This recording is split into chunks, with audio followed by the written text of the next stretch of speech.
Coming up on this week's Secrets from a Coach. Because any high-performing sports person will have their protected rest and they will not be disturbed. Any artist has that as well, right? Singers, you cannot interrupt them at all. So why do we not take that approach when it's for us? Obviously, one of the reasons why this is such a hot topic is there are many, many things baying for our attention, removing that opportunity to take a moment and rest and just have some quiet time. Yeah. Secrets from a Coach. Thrive and maximise your potential in the evolving workplace. Your weekly podcast with Debbie Green of Wishfish and Laura Thompson-Staveley of Phenomenal Training. Debs. Law, you all right? Yeah, I'm good. Good week? What are some... good week, yeah. As you can see by my my introduction, my head's all over the place a little bit. Like it's whizzing around and there's lots of stuff. But enough about me. What do you think about me? How are you? I love you just as you are, Law. Oh, I'm with you.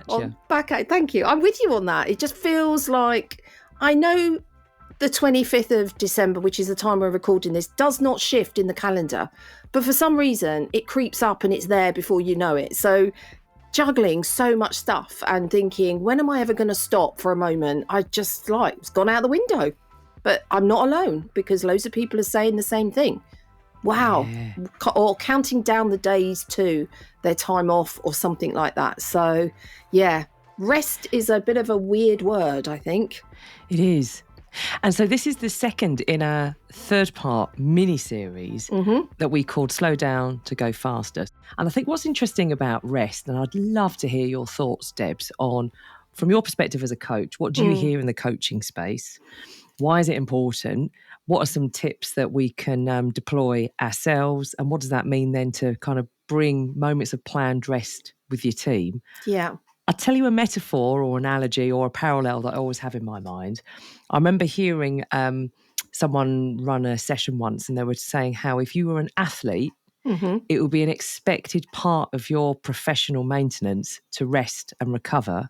Yeah. In fact, you get performance managed, you get told off. Yeah. If all you did was run races and never actually gave your body an opportunity to rest and recover. And I think that's an interesting parallel to then think for us, life can sometimes feel like it's a bit athletic when you're juggling lots of things. Yes, you're so right. So what role kind of rests? So Debs, what have you experienced in some conversations around people's perceptions of taking time to slow down, taking a moment to rest, feelings of guilt in kind of, prioritising yourself? So, what's your kind of view on this topic?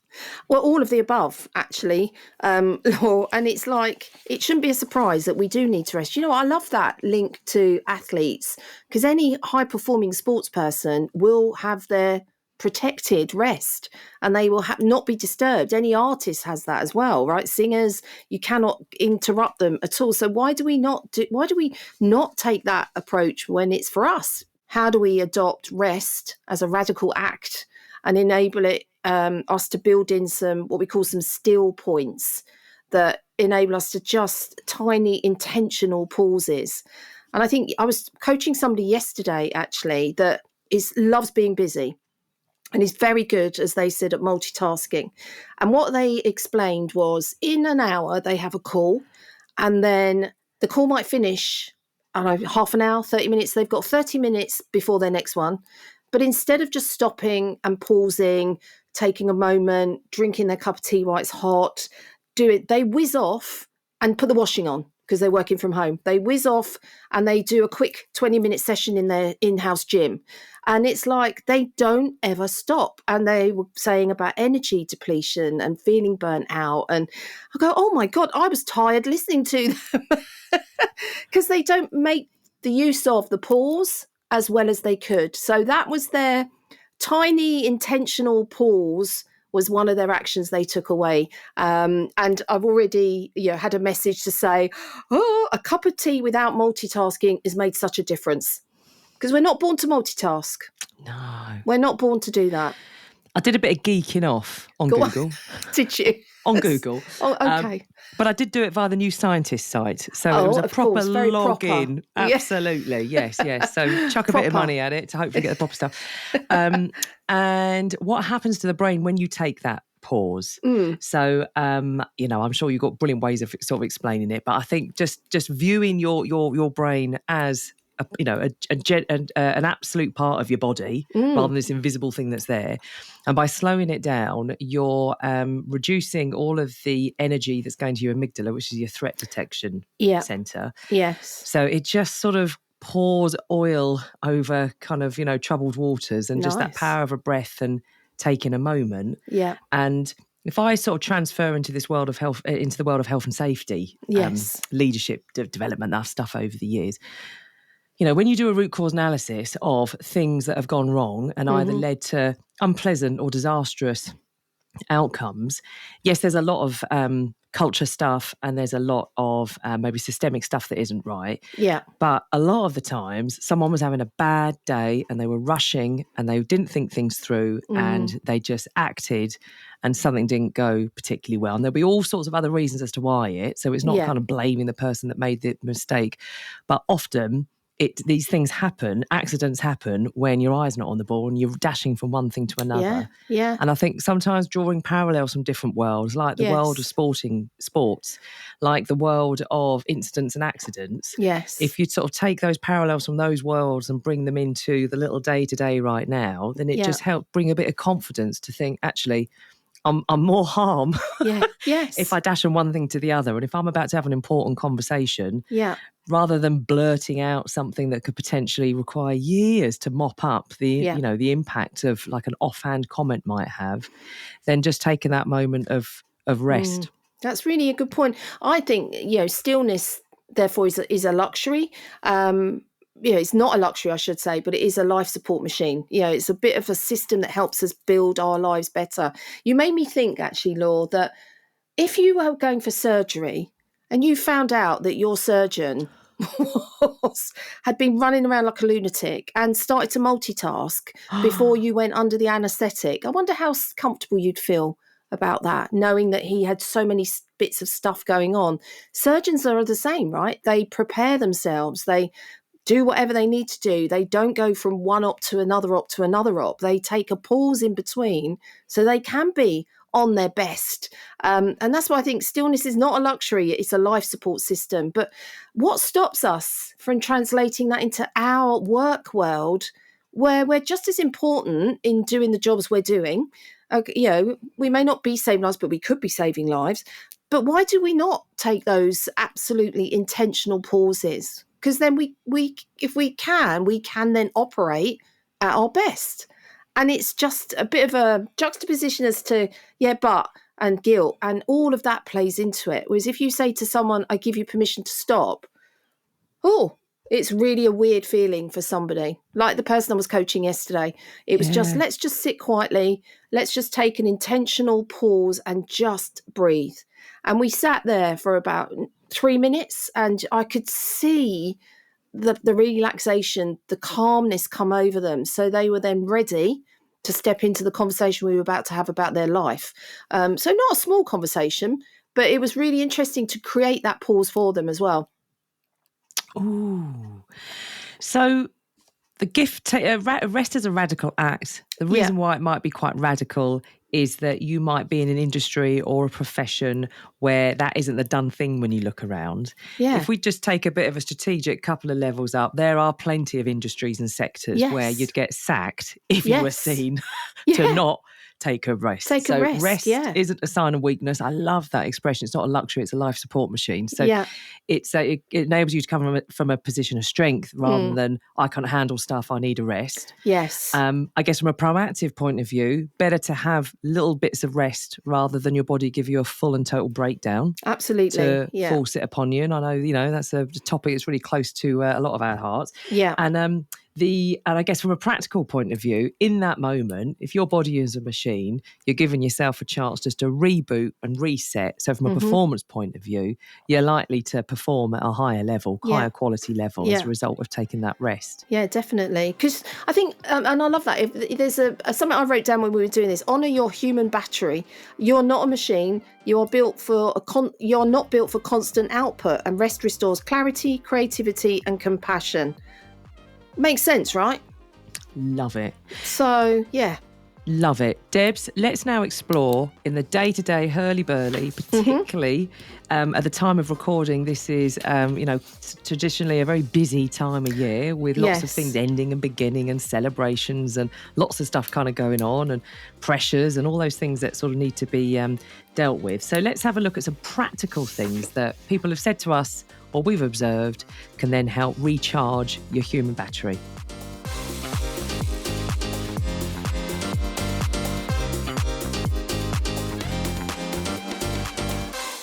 So, Debs, I'm curious, obviously in the spirit of confidentiality, as always, Secrets from a Coach, we share the general insights rather than the sort of specifics. We don't want too many people wincing as we share our share our insights. But what are some of the practical takeaways that you've observed people taking away when the need to rest has come up in a coaching conversation?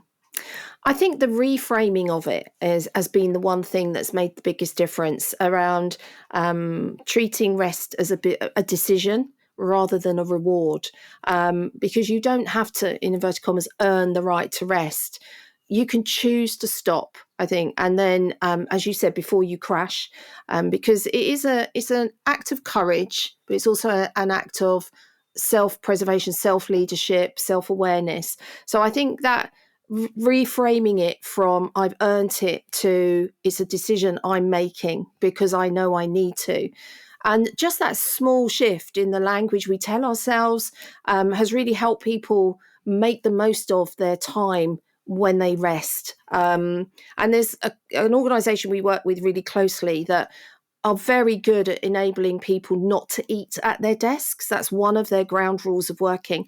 If you're going, you go up into the restaurant, and that's where you have your lunch space. You can go out, but what they've said is they've mandated you do not sit at your desk and eat, so that you are away from that constant hubbub or the machine or the emails or. And they also actively encourage people to not look at their work phone. So, and I thought that was quite interesting because when they first introduced it, they thought they were going to get a lot of backlash.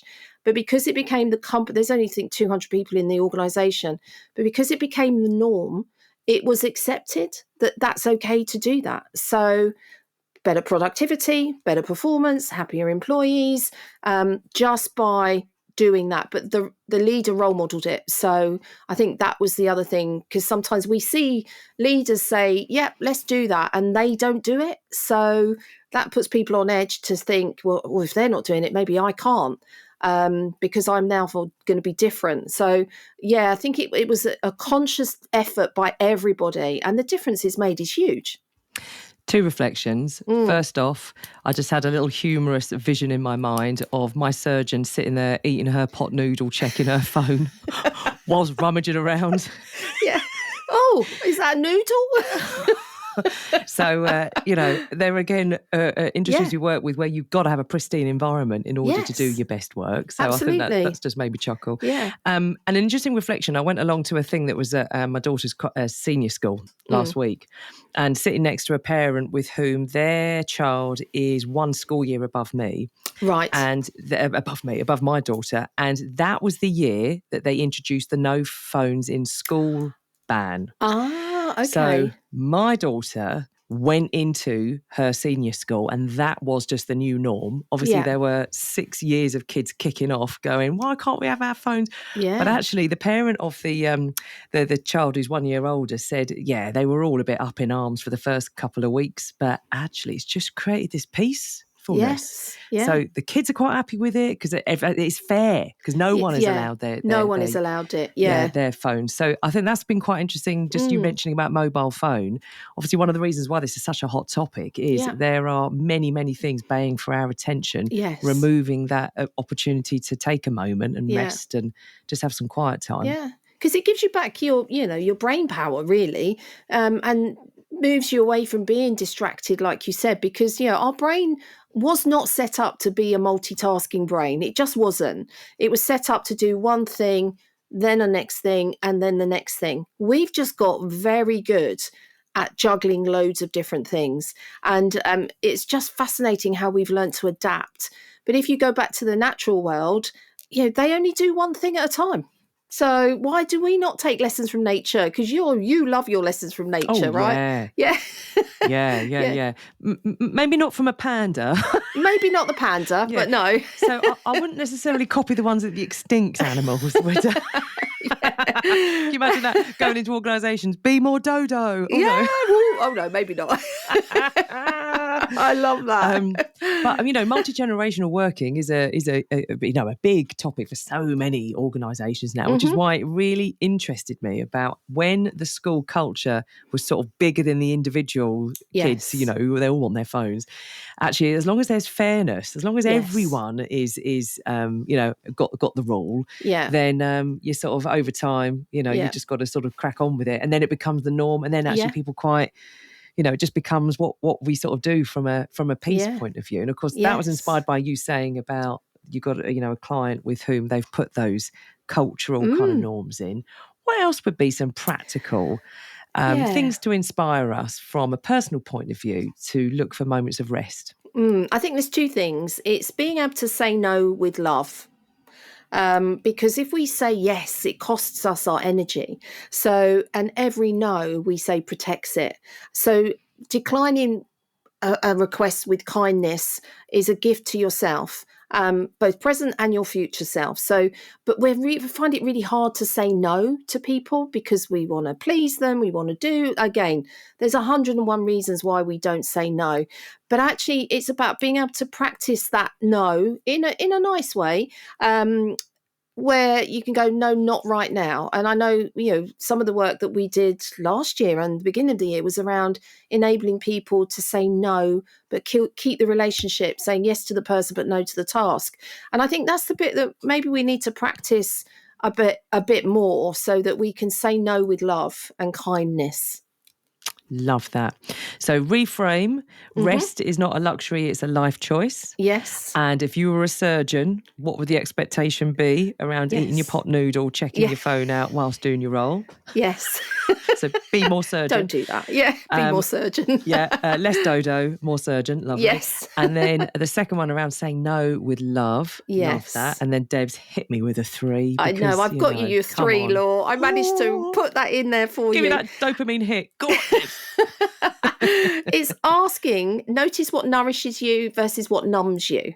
So is this soothing me or avoiding me? So choose activities that fill you back up. What is it that you love? Laughter. I mean, we were on the call before we jumped on here with James, shout out to James at Aerophone, who does all of our sound. Thank God he's with us.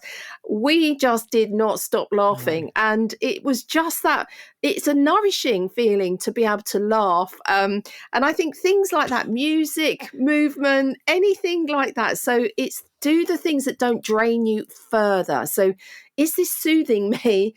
Or is it avoiding, me? So thinking about, what nourishes you, what numbs you, and being very astutely aware of that. And we were in hysterics, right? It took us probably 30 minutes to even get ready to record today, didn't it, Law? I know. And I know a lot of people listen to this sort of in the car, maybe with little ears listening. So let me give you the clean version. So, when you create a funny name that when you see it on the screen or on paper, it looks quite innocuous and not rude. Well, our lovely James had put himself onto the screen, and let's just say that his surname was Oxlong. The first name was Michael, but he'd written the shortened version of Michael. Now, if you just say that name out loud, because of course, when you look at it, it looks quite innocent. So I said, "Who's this?" and then read out the name.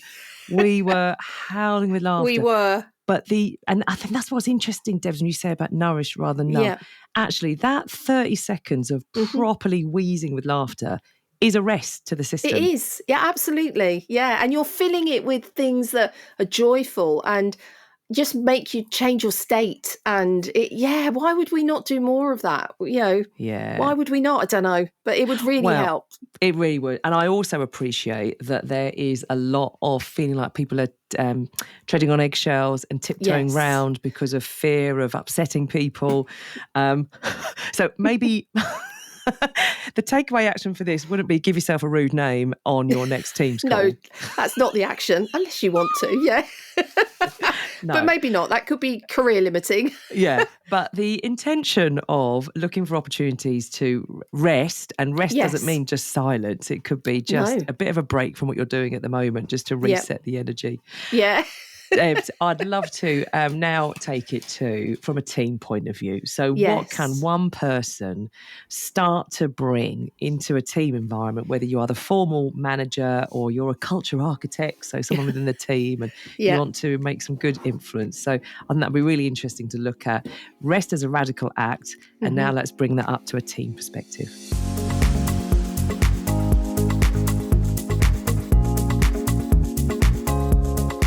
So, Debs, we've got one-to-ones, we've got quarterly catch-ups, we've got monthly meetings, we've got Monday's trade, we've got Friday's review. Give me a break. Wow, that's a lot, right? That's a lot. So we're not talking about putting in more meetings? No, definitely not more meetings. If anything, you could probably, I think you shared an example, you could probably get as much done in the last 5 minutes as you could in the whole hour if you are direct and straight to the point. And it's not about meetings for meeting's sake. It's like strike while the iron's hot. Be clear on what you want. And you had a brilliant example of that because you got a result. Yeah, absolutely. I call it my Columbo. Oh, tell us more. Why did you call it Columbo? So it's just one more thing. Oh, I see. Yeah. Did you want to go ahead with it? Yes or no? Brilliant. Ideally, what day of the week? Tuesdays. Fantastic. Yeah. And what do you think it is the first month? February. Brilliant. I'll send you some dates. Lovely. Yeah. Lock it in. Job done. Yeah. But and we spend so much time, teams in meetings, back-to-back meetings. And it's like, what I think question the team. Do you need so many meetings? Is there a smarter way of doing this? Is there a different way with all of the technology that is out there now for us? Obviously, people do use Google Share Docs and stuff like that so they can update as you go. But there is so much we could probably access that would give us back time rather than sit on a call for an hour and you think, and it's back to back to back, which is not healthy for us anyway. But I also think, how does somebody bring an element of fun or energy into the mix as well as part of team dynamic? It's something that people look for. It's not the cheesy stuff, but it's the stuff that also has benefit because it makes you just think differently. So if you can do some stuff that makes people just think, there's a meaning to it, there's a learning out of it, but it's fun, and you have the best game ever, which people love, which is your little yellow friend, isn't it? Oh, yeah. It's a lonely life on the road as a jobbing trainer, Debs. But you have your yellow banana with you, Which Lord, is why I don't always you? carry my plastic yellow banana. It's fantastic. It's such a fun little game. It's basically a continuous improvement game. Yeah. But it's just something a bit different, and it just kind of unlocks a bit of chat after, and it's just things that make people think a bit differently. And I think that's what I'm taking from this conversation we're having around rest as a radical act. You don't have to be sitting there silently meditating in order for it to be a rest.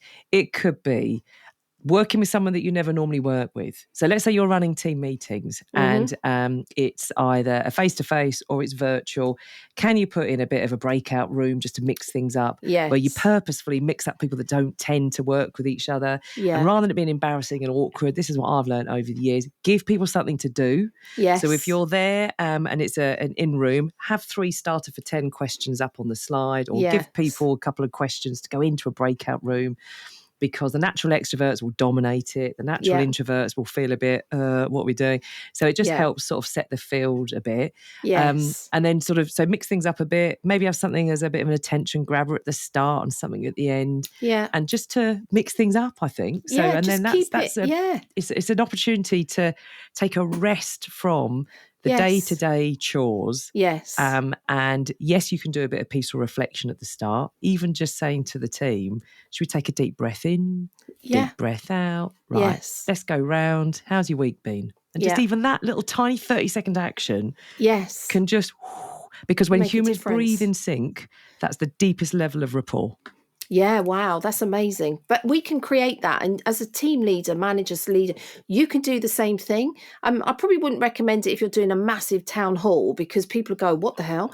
But certainly for smaller team meetings or your own team is, that ability to just break it up and create something different, not wacky or stupid and not all the time, but something that just mixes, as you said, mixes it up a little bit and getting other people to chair a meeting, having that change. I mean, we're really creative, right? And as we said, if we can honour our human battery, then we can create more creativity within our workspace rather than the same old mundane hamster wheel of meetings and structure and which was not good for us at all. So I think you can ask the team. They always come up with really great ideas. Don't do it to them, include them in the decision. Yes, Debs. And a final little insight around bring this to the team and just being able to sort of land it in a way that is emotionally intelligent, basically. Yes. Is sometimes reverse brainstorming that idea. So rather than thinking, the team are tired, right, what can we do to bring in some of this rest and recovery? And if you've got a bit of a mind block, then flip it. So reverse brainstorm it. What would the team are tired? They're a bit fatigued. It's coming to the end of a period of work. What's the worst thing we could do? And sometimes by going, what's the worst thing we could do? You get sort of three things of, we definitely can't do that. Pretend everything is right when it's not. Force them to do something cheesy and ask them to do it in their own time. Like, let's not do those three things. Yes. But it can unlock. So if you've got a bit of sort of writer's block thinking around, right, how do I bring some of this opportunity to rest and recover? And you can't think of a solution, then sometimes thinking of what's the worst thing I could do now, can sometimes unlock it. Yeah, I think that's such a good thing to do, isn't it? And I think that would link into my call to action, Law, is that I would consciously build in those intentional pauses, however they look in your calendar, is to have them and maybe put, I'm going to rest as a radical act, pause for myself, whatever, but don't just not give it a title, I think, because otherwise people will override it. But sometimes if you're putting a statement in, a decent one, not one that's going to send you to HR, but something that just makes Hello, people Mr. Oxlong. Yeah. Don't put that in there. But if you're just going, tiny intentional pause or a tip, people go, what's that all about? But it's enough to create that pause for them as well, because you've put something different, not just blacked it out as busy or do not disturb, but call it something, because then people will go, what's that? Oh, that's different. So they're stopping for a moment to think about what it is you've written, which is a pause for them. Love it. Love it, love it. And of course, the algorithms know this. So they know humans love a variety, things that are moving. So, we've got some very clever social media tricks that are out there. And we've almost got to sort of compete with that. If making work is sort of compelling and interesting. Yeah. Right, Debs, well, my share the secret. Love your call to action. So my share the secret would be, if you've got a friend or a colleague who every time you said, how you doing? And they say, busy, tired, haven't got room to stop at the moment, get them to listen to this, because as the saying goes, if you haven't got time to meditate, it's time to meditate. That's true. Yeah, so true. So true. And meditation might not be your thing, and hopefully what we've kind of chatted through in this episode is rest doesn't have to just be sitting there silently with lots and lots of time that it takes to recover. Actually, depending on what your body needs, it could just be a change is as good as a rest, mixing things up a little bit, reframing it. So rest is not a luxury, it's a radical act of it's oxygen, so it's a radical life support of service. And from a team point of view, sometimes just doing things a little bit differently, just breaking up the norm a little bit can recharge that human battery. Yeah, I love that. Yeah. So what are we doing next time, Law? Oh my God, Debs. I'm so excited. Okay. Because it's one of those episodes that we are empowered to invest in a new notebook. Oh, yes. Yes. We are going to get involved with a bit of AI, meets paper and pen, meets your photo camera roll from your phone. We're going to do it all. We are going to do, in the spirit of a get ready with me. Okay. You're not going to see me plaster on my lipstick and smear me eyeliner around. We're going to do a get a reviewing with me. Right. Okay. So we're going to do I'm up for it. Big old review. So this is a nice practice because I've got a couple of one-to-ones I'm doing with people. We're going to do a big end-of-year review. Yeah. This will also work as a really good bit of a companion piece if you know you want to sit there for half an hour and just do a nice bit of a review. So whether you're driving, walking, sitting there, we're going to do a get reviewing with me. Oh, cannot wait, Law. I get my notebook ready. Yes, all right. See you later. Have a fantastic week. You too, lovely. Love you. Bye. We hope you've enjoyed this podcast. We'd love to hear from you. Email us at contact@secretsfromacoach.com or follow us on Insta or Facebook. If you're a Spotify listener, give us a rating as it's easier for people to find us. And if you want to know more, visit our website, www.secretsfromacoach.com, and sign up for our newsletter. Here to cheer you on and help you thrive in the ever-changing world of work.